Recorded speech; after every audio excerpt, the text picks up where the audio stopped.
Bismillahirrahmanirrahim. Alhamdulillahirabbil alamin. Asyhadu an la ilaha illallah wahdahu la syarikalah wa asyhadu anna Muhammadan 'abduhu wa rasuluh.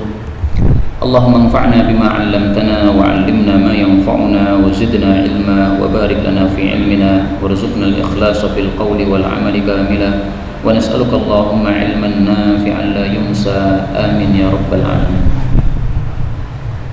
Alhamdulillah, ikhwah fillah rahimani wa rahimakumullah. Malam ini kita akan membaca bab tentang sujud tilawah. Ini babnya tidak ada dalam kitab Bulughul Maram, tapi saya tambahi sendiri sehingga ini saya tulis dalam 2 kurung. Ya, ini berarti tambahan dari saya. Sujud tilawah. Apa itu sujud tilawah? Sujud tilawah adalah sujud yang dilakukan apabila kita membaca ayat-ayat sajdah. Ayat-ayat sajdah kalau kita perhatikan itu ada 3 sebabnya kenapa ada sujud. Sebab yang pertama adalah ketika Allah Subhanahu wa taala memerintahkan untuk sujud. Misalnya pada surat Al-Alaq ayat terakhir, kalla la tuti'hu wasjud waqtarib. Wasjud, perintah dari Allah, sujudlah kamu. Maka kita membaca ayat ini kemudian kita sujud. Sebab yang kedua adalah ketika Allah mencela orang-orang yang tidak mau sujud padahal semestinya mereka sujud. Contohnya yang disebutkan oleh Allah pada surat Al-Insyiqaq ayat 21, wa idza quri'a 'alaihimul qur'anu la yasjudun. Orang-orang kafir apabila dibacakan kepada mereka Al-Qur'an mereka tidak sujud. Nah, ini Allah mencela orang-orang kafir. Maka ketika kita membaca ayat ini kita sujud supaya kita tidak seperti orang-orang kafir yang dicela oleh Allah dalam ayat ini. Sebab yang ketiga adalah ketika Allah Subhanahu wa taala memuji orang-orang yang sujud karena Allah Subhanahu wa taala. Misalnya surat Al-Isra ayat 107.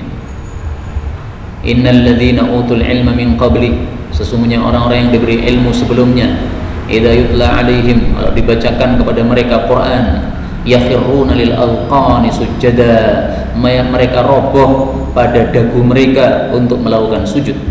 Wa yaquluna subhana rabbina in kana wa'du rabbina lamaf'ula wa yakhiruna lil alqani yabkuna wa yaziduhum khushu'a. Nah, selesai ayat 109 ini kita kemudian apa? Sujud. Nah, maka perintahnya sebabnya ada 3. Ketika Allah menyuruh sujud, atau ketika Allah mencela orang yang tidak sujud, atau ketika Allah memuji orang-orang yang sujud. Di sini ayat 109 Al-Isra ini Allah memuji orang-orang yang sujud. Kemudian sujud tilawah ini bisa dilakukan di dalam salat maupun di luar salat. Dan sujud tilawah bisa dilakukan pada salat jahriyah, maghrib, isya, subuh. Bisa juga dilakukan pada salat sirriyah, zuhur, asar misalnya. Tapi sebagai seorang imam hendaklah cerdas supaya dia ketika sujud tilawah itu tidak menimbulkan pertanyaan para makmum kenapa dia sujud. Maka hendaklah kita membacanya dengan keras. Misalnya kita membaca surat Iqra, ayat terakhir kita baca dengan keras, kalla la tuti'hu wasjud waqtarib. Nah, kemudian kita sujud tilawah. Nah, maka para jamaah karena sudah mendengar, oh dia tadi membaca Iqra, nah, maka di sini berarti sujudnya sujud tilawah. Karena kalau kita membaca dengan sir sementara para jamaah tidak paham ini sedang membaca apa dan kita tiba-tiba sujud, pasti para jamaah akan apa? Membaca tasbih, ya, subhanallah, dikira kita salah padahal kita maunya sujud tilawah. Nah, itu caranya. Kemudian sujud tilawah ini diperselisihkan oleh para ulama menurut 4 madhab, Hanafi, Maliki, Syafi'i, Hambali, bahwasanya sujud tilawah itu adalah salat. Karena itu syarat-syarat salat harus diterapkan di sini. Harus sujud tilawah menghadap kiblat, harus sujud tilawah dalam kondisi suci, harus sujud tilawah menutup aurat. Ya, syarat-syarat salat semuanya harus apa? Terlaksana. Tapi menurut Ibnu Hazm rahimahullah, madhab Zahiri, bahwasanya sujud tilawah bukan termasuk sholat. Karena itu syarat-syarat sholat tidak berlaku. Kalau kita sedang membaca Quran halaqah kemudian kita sujud tilawah, nah itu sujudnya masih posisi masing-masing, nggak apa-apa. Jadi sujudnya saling menghadap kepada temannya, nggak ada masalah. Karena ini bukan sholat, tidak harus menghadap ke arah kiblat. Kita sudah kentut pun nggak ada masalah sujud tilawah, karena ini bukan sholat. Wanita membaca Quran dengan tidak memakai jilbab, nah dia sujud tilawah dalam kondisi rambutnya kelihatan, nggak ada masalah. Dan ini meskipun pendapat minoritas ulama mazhab Zahiri, tetapi saya pribadi memilihnya. Karena apa? Karena kalau sujud tilawah ini adalah salat, maka sungguh Rasul sallallahu alaihi wasallam sudah mengatakan kullu salatin la tuqra'u fiha bi ummil Qur'an fahiya khidajun fahiya khidajun fahiya khidajun ghairu tamam. Kullu salatin, setiap salat, la yuqra'u fiha bi ummil kitab, yang tidak dibaca padanya surat Al-Fatihah, fahiya khidaj, maka salat itu tidak sah. Kurang maksudnya tidak sah. Nah, sekarang sujud tilawah, apakah kita membaca Al-Fatihah? Tidak sama sekali. Berarti sujud tilawah bukan salat. Wallahu a'lam bissawab. Tapi kalau panjenengan mengikuti pendapat mayoritas para ulama, terserah, monggo. Tapi kalau mengikuti pendapat mazhab Zahiri, ini dalilnya sangat kuat bahwasanya apa? Tidak ada satu dalil pun yang menunjukkan secara jelas bahwasanya sujud tilawah itu adalah salat, sehingga syarat-syaratnya harus terlaksana padanya. Maka sujud tilawah setelah subuh nggak apa-apa, sujud tilawah setelah asar nggak apa-apa, karena bukan salat. Tapi sekarang kita baca hadis yang pertama. Ini hadis yang bicara tentang sujud tilawah pada surat-surat pendek. Hadis 335 dalam kitab saya. Wa an Abi Hurairah radhiyallahu anhu qala sajadna, kami telah melakukan sujud ma'a Rasulillah, bersama Rasulullah sallallahu alaihi wasallam, di dalam surat idzas samaa'un syaqqat, wa, dan di dalam surat Iqra bismi rabbik, surat Al-Alaq. Hadis diriwayatkan oleh Imam Muslim. Nah, tadi ayatnya sudah kita tampilkan. Untuk surat idzas samaa'un syaqqat itu sujudnya karena Allah mencela orang-orang yang tidak mau sujud. Adapun surat Iqra ini sujudnya karena Allah menyuruh untuk sujud, wasjud waqtarib. Hadis ini menunjukkan bahwasanya sujud tilawah di dalam surat-surat pendek itu disyariatkan.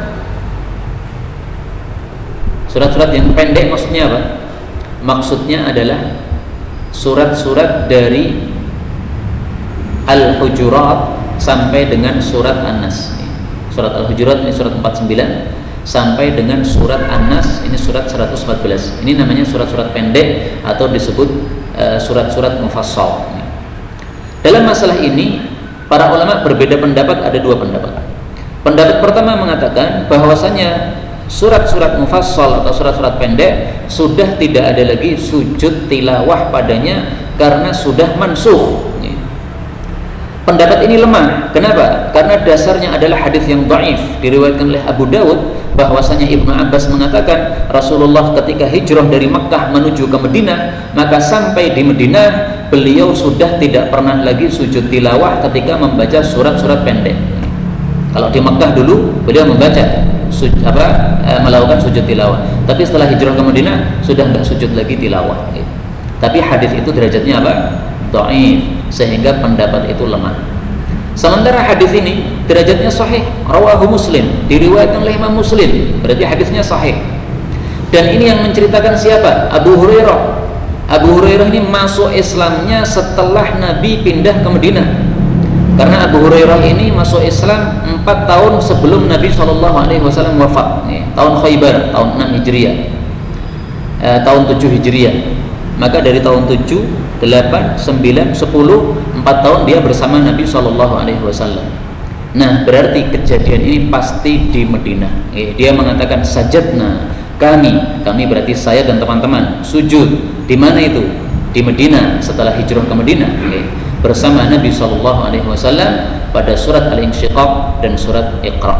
Maka kesimpulannya pendapat yang kuat adalah sujud tilawah tetap disyariatkan pada surat-surat yang pendek yang ada ayat-ayat sajdahnya.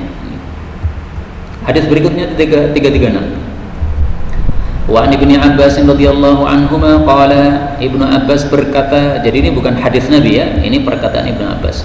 Surat Shad laisat, bukanlah min azaimis sujud, dari keharusan-keharusan sujud tilawah. Memang dalam surat Shad itu ada sujud tilawahnya, tapi tidak termasuk yang ditekankan, itu maksudnya. Wa qad ra'aitu, dan sungguh saya telah melihat Rasulullah sallallahu alaihi wasallam yasjudu fiha, melakukan sujud di dalam surat Shad. Hadis diriwayatkan oleh Imam Bukhari.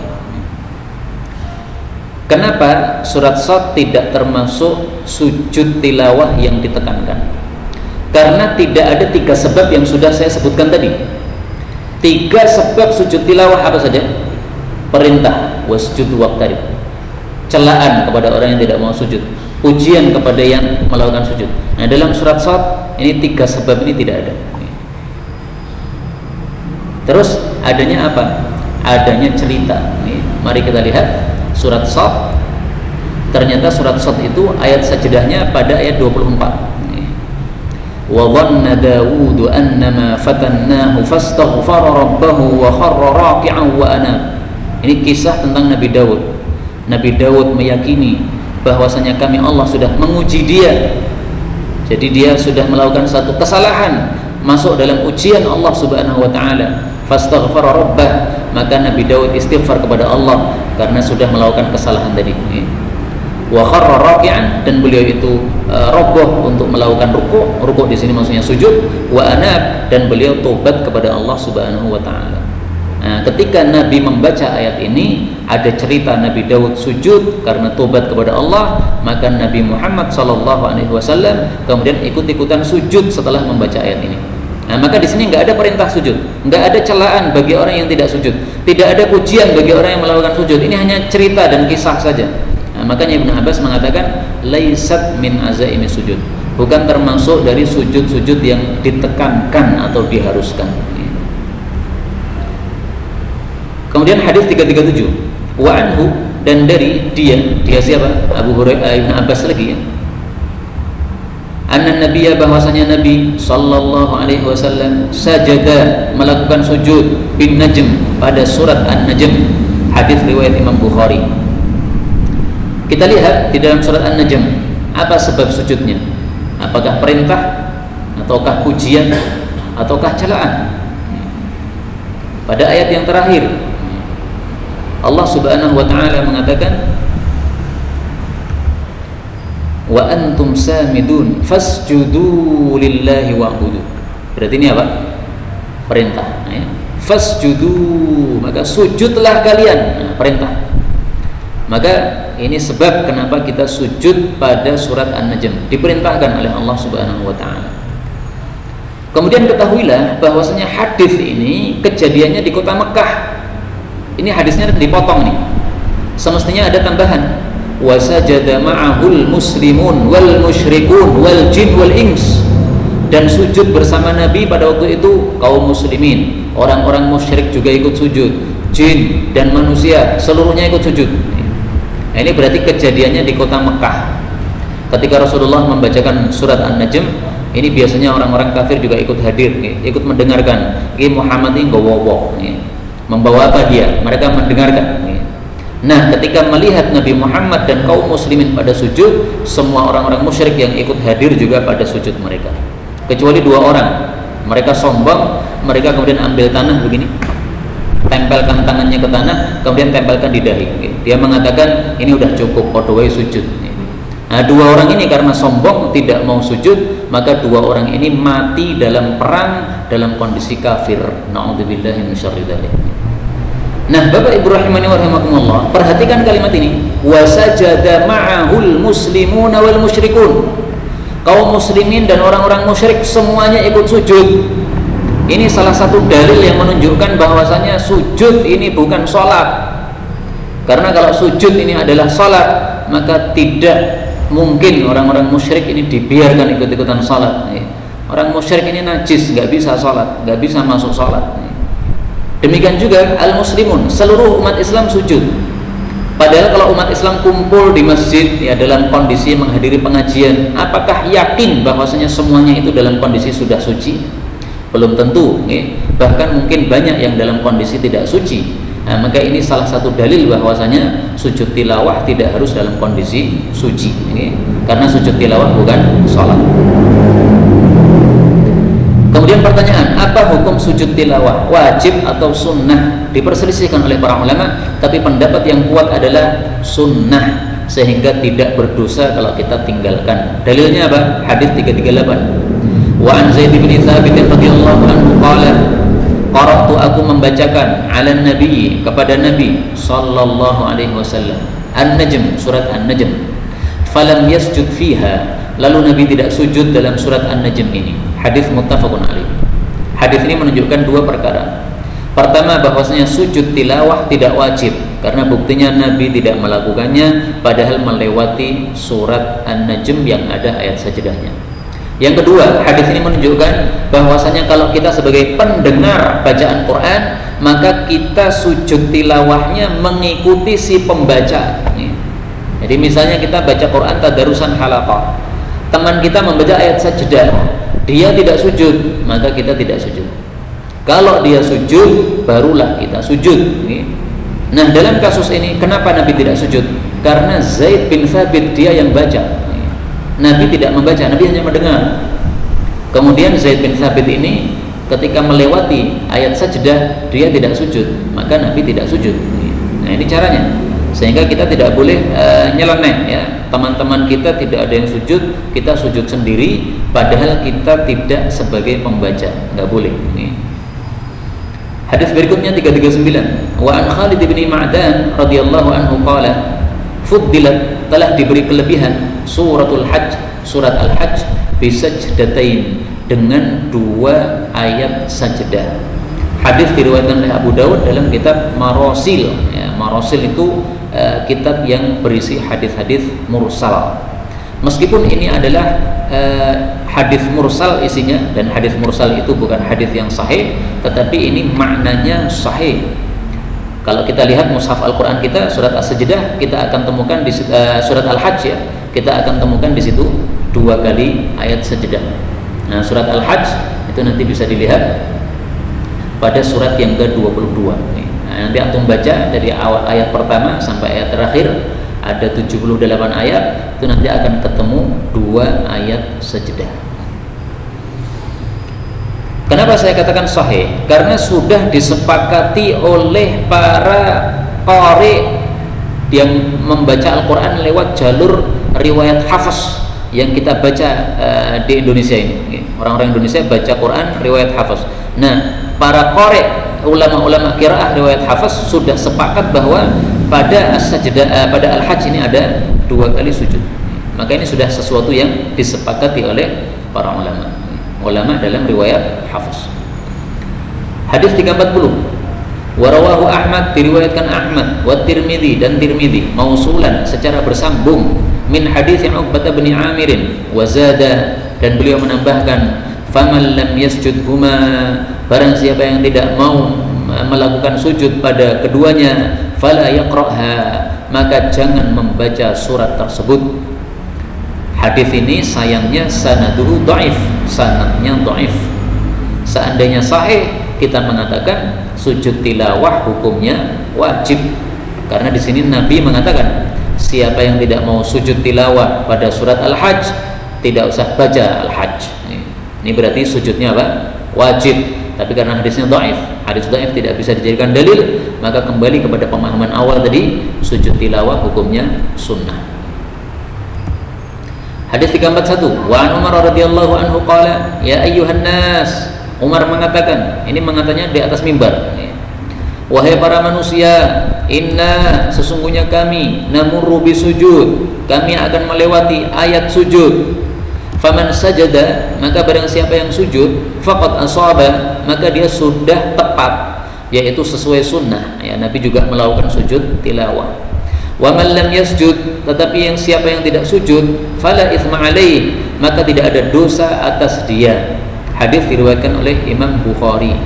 Wa fihi, dan di dalam hadis itu ada disebutkan innallaha ta'ala, sesungguhnya Allah Ta'ala lam yafrid, tidak mewajibkan as-sujud, sujud tilawah, illa, kecuali an-nasya, kalau kita mau saja.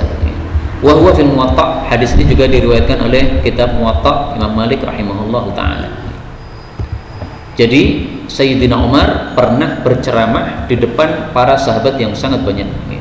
Beliau mengatakan Allah tidak mewajibkan sujud tilawah, Berarti ini kan sudah satu kesepakatan para sahabat. Nah, sehingga kalau para sahabat sudah sepakat, maka ini bisa kita jadikan sebagai dalil.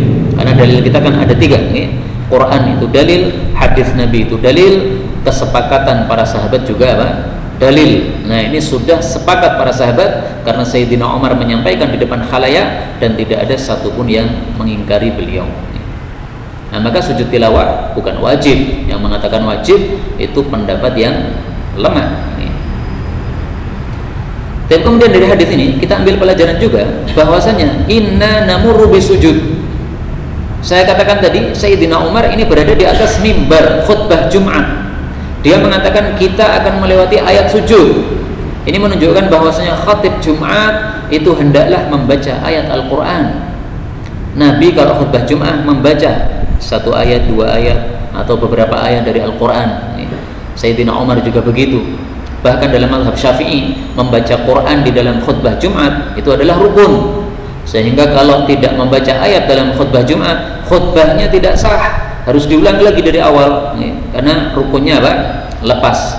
Meskipun pendapat yang saya pilih bahwasanya membaca ini bukan rukun, ya, sebagaimana mazhab Hanafi, tetapi sebaiknya tetap kita baca karena itu sunnah Nabi Sallallahu Alaihi Wasallam. Jadi kita tidak usah peduli mau rukun mau bukan, yang penting Nabi lakukan, jangan ditinggalkan. Jangan mudah-mudah untuk bersengaja meninggalkan sunnah baginda Rasulullah Sallallahu Alaihi Wasallam. Termasuk sunnah merapatkan shaf. Jangan mudah-mudah untuk meninggalkan merapatkan shaf. Katanya gara-gara corona maka direnggangkan 1 meter 1 meter. Nah, ketahuilah bahwasanya corona itu kalau betul dia itu adalah ta'un, maka ta'un itu kata Nabi adalah ditusukkan oleh para jin, para setan. Nah, padahal kalau kita renggang shafnya, Rasulullah mengatakan wala tadharu furujatin lisyaitan, jangan membiarkan renggang-renggang akan dimasuki setan. Nah, kalau setannya bawa corona ditusukkan gara-gara shaf kita renggang, ya malah gampang nusuk-nusuk ke sana kemari, Pak. Kalau rapat shaf kita, setan mau masuk mau nusuk nggak bisa. Nah, maka jangan mudah-mudah merenggangkan. Kemudian merenggangkan 1 meter itu juga nggak ada gunanya, karena kata WHO itu orang batuk itu 8 meter itu batuknya sampai, Pak. Nah, kalau cuma 1 meter orang kacek, mestinya jaraknya 10 meter 10 meter. Sehingga kalau ada orang batuk ketika sholat jamaah, ini betul-betul tidak mengenai sebelahnya. Cuma 1 meter kena dia, 8 meter aja kena. Ini kata WHO. Dan kalau WHO menyampaikan sesuatu masalah kesehatan seperti ini berdasarkan ilmu, bukan ngawur, bukan. Nah, maka pertama itu tidak sesuai hadis Nabi tadi, ya. Beliau mengatakan jangan biarkan renggang. Kemudian yang kedua, sia-sia melakukan sesuatu yang sia-sia. Wallahu a'lam bishawab. Kita kembali ke sini, kita jangan mudah-mudah meninggalkan sunnah Nabi Sallallahu Alaihi Wasallam. Hadis berikutnya 342. Wa an Ibnu Umar radhiyallahu anhuma qala, kana adalah kebiasaan an-nabiy sallallahu alaihi wasallam yaqra'u membaca alaina untuk kita Al-Qur'an. Fa idza maka apabila marra beliau melewati bis sajdah ayat sajdah, kabbara beliau takbir, wa sajada dan beliau sujud, wa sajadna ma'ahu dan kami sujud bersama beliau. Rawahu Abu Dawud, diriwayatkan Abu Dawud bisanadin fihi linun, dengan sanad yang di dalamnya ada kedhaifan, maka hadis ini derajatnya dhaif. Karena itu hadis ini tidak bisa dijadikan hujjah karena dhaif. Kata-kata kabbara, beliau kalau melewati ayat sajdah beliau takbir dulu baru sujud, ini adalah sesuatu yang dhaif.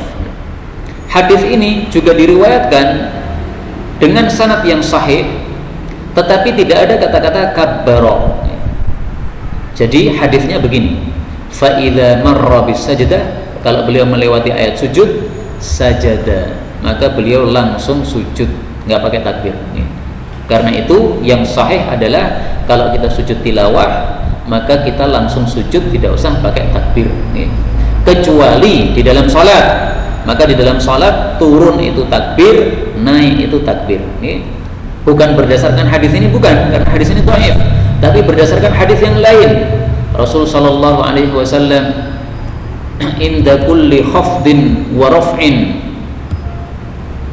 yukabbir. annahu bahwasanya Nabi kana yukabbir, takbir ketika salat, kullama rafa, ketika bangkit, wa kullama wada, dan setiap kali turun. Nah, maka sujud tilawah ini termasuk turun, maka takbir. Kemudian setelah selesai sujud tilawah bangkit, itu naik, maka takbir lagi. Nah, kesimpulannya takbir dalam sujud tilawah hanya sahih di dalam salat saja, sementara di luar salat itu dhaif.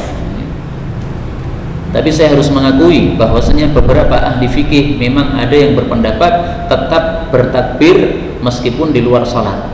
Tapi sekali lagi, kalau ulama ahli hadis mereka tidak pakai hadis ini karena apa? Dhaif. Kabbara itu fihi linun, di dalamnya ada kedhaifan. Kalau dhaif nggak bisa dipakai. Nah, sementara di sana ada hadis sahih tidak menyebutkan kata-kata kabbara ini. Jadi kasusnya gini, Pak. Hadis ini diriwayatkan oleh dua orang rawi, kakak beradik, Abdullah Al-Umari dan Ubaidullah Al-Umari. Abdullah kakaknya ini seorang rawi yang dhaif. Dia meriwayatkan dengan tambahan kabbara, Nabi takbir dulu. Adiknya Ubaidullah Al-Umari, dia seorang rawi yang thiqah, yang periwayatannya diterima oleh para ulama. Dia meriwayatkan hadis ini tanpa kata-kata kabbara. Nah, maka yang kita pakai adalah yang thiqah, yang tidak pakai takbir. Karena itu saya bersama teman-teman tadarus pada bulan Ramadan, sujud ya sujud aja gitu, nggak usah pakai takbir. Nanti bangkit juga bangkit aja gitu, nggak usah pakai takbir. Nah, kalau begitu sujudnya bangkitnya nggak bareng dong, nggak harus bareng. Siapa yang nyuruh bareng? Kalau bareng itu kan sholat jamaah, Pak. Ini kan bukan sholat jamaah.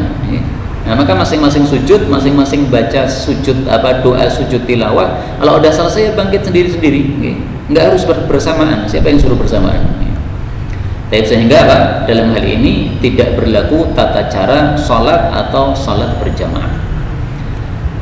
Inilah beberapa hadis yang bicara tentang sujud tilawah, dan berikutnya kita akan bicara tentang sujudu asyukur. Sebelum kita masuk pada bab baru, mungkin ada pembahasan dulu.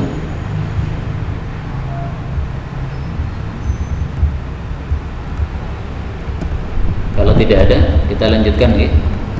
Mudah-mudahan bisa selesai sujud syukur. Ada berapa hadis itu? Karena ini waktunya udah mepet ini. Adzan Isya jam berapa? Kurang seperempat. Berarti tinggal 5 menit. Ya, kita cepetin. Hadis 343 wa Nabi Bakar radhiyallahu anhu anna Nabi sallallahu alaihi wasallam kana adalah kebiasaannya idza ja'ahu amrun, apabila datang kepada beliau satu perkara yasurruhu yang menyenangkan beliau, kharra sajidan lillah, beliau itu roboh dalam keadaan sujud karena Allah Subhanahu wa taala. Hadis riwayat Imam 5 kecuali Nasai tidak meriwayatkannya.